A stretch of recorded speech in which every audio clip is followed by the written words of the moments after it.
Depuis 1972, l'urbanisation de notre région Sud-Provence-Alpes-Côte d'Azur ne cesse de croître.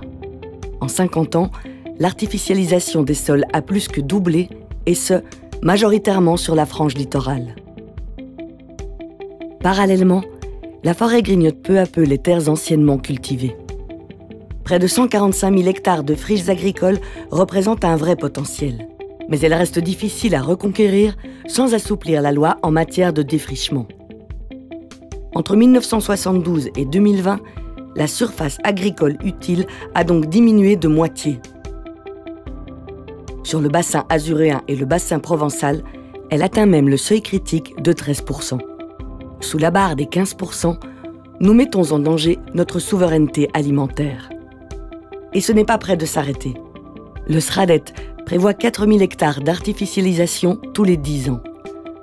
À cela s'ajoute un objectif annoncé de 19 000 hectares de parcs photovoltaïques d'ici 2050. Aujourd'hui, notre région est à 12% d'autosuffisance alimentaire sur les produits agricoles non transformés. Est-ce suffisant? La réponse est non. Pour faire face aux défis à venir, il est donc urgent d'agir afin de reconquérir nos terres agricoles. Mais où trouver du foncier et des porteurs de projets tournés vers la filière alimentaire?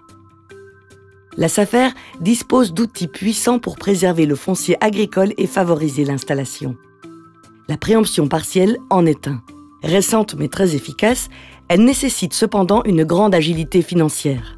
En 2021, l'augmentation de nos capacités de stockage nous a ainsi permis de maîtriser près de 400 hectares. Parallèlement, le travail mené avec l'ensemble de nos partenaires nous permet de poursuivre le déploiement d'outils de portage et d'en créer de nouveaux, à l'instar de la société coopérative Terre Adonis qui ne cesse de faire ses preuves. Une autre tentative de réponse est en route avec la création d'une plateforme collaborative. Elle permettra d'agglomérer et de connecter les offres et les demandes. Cette plateforme aiguillera également les porteurs de projets vers les points d'accueil-installation ou vers des référents économiques et techniques. Vous l'aurez compris, l'heure est à l'action. Et pour que tout ceci soit possible, nous devons, d'une part, avoir les moyens législatifs de reconquérir les friches et les terrains agricolables, d'autre part, maintenir une politique offensive en matière de régulation des prix, de changement de destination des terres, d'agrandissement lié aux cessions de parts.